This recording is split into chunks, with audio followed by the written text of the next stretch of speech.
Matul id-diskussjoni li ttellet fiċ-Ċentru Nazzjonali Laburista fil-Ħamrun, ġiet trattata r-relevanza ta' trade unions illum il-ġurnata, kemm huma importanti fis-soċjetà tagħna u kif għandhom ir-rwol sinifikanti għal ħaddiema msieħba.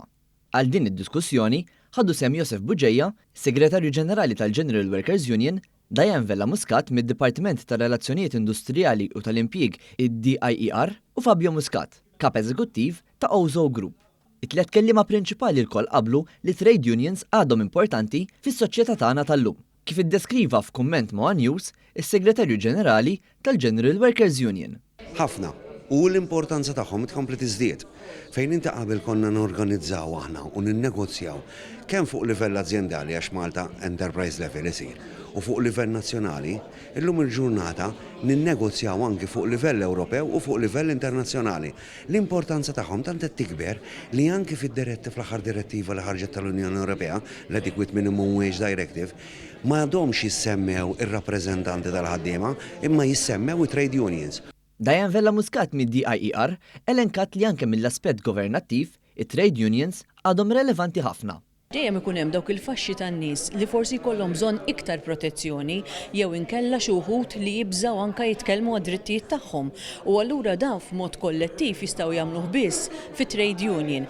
Il-Kap Eżekuttiv tal-Ozo Group qal li trade unions huma essenzjali biex il-ħaddiema jkomplu jikbru mal-ekonomija. Il-trade unionizmu għadu rilevanti immens għaliex il-xogħol illum qiegħed jinbidel, l-ekonomija kibret u għalhekk li jkollok xi ħadd illi qed jara mill-lent tal-ħaddiem u qed jara l-ħaddiem ikompli jikber u jkompli jikber pari passu mal-ekonomija huwa importanti ħafna kemm għall-pajjiż kif ukoll għall-ħaddiem. Matul din id-diskussjoni ġew esplorati diversi realtajiet fuq il-post tax-xogħol, inkluż dawk ġodda bħal gig economy u l-flessibilità fuq il-post tax-xogħol, waqt li ġew trattati temi oħrajn li ġew diskussi fuq livell Ewropew u internazzjonali. Iċ-chairperson ta' Idejat, Elaine De Giorgio, esprimiet ir-rieda li l-ħaddiema jsibu trade unions warahom. Tilli forsi nitkellmu ħafna fuq drittijiet tal-ħaddiem u nitkellmu ħafna fuq jum il-ħaddiem issek alla jrid fl-ewwel ta' Mejju, però min verament joħsib id-drittijiet tal-ħaddiem huma l-employers naturalment, però hemm ukoll is-saħħa tal-unions warahom illi jaraw jissiguraw illi l-ħaddiema ġejjin fejn ġejjin jaraw illi l-drittijiet tagħhom qed jiġu dejjem segwiti. Matul id-diskussjoni kien hemm intervent ukoll mill-Ministru għall-Intern, is-Sigurtà u x-Xogħol Byron Camilleri li saħaq li n-numru ta' deċiżjonijiet li waslu għal ftehimiet kollettivi għal korpi kien grazzi għat trade unions.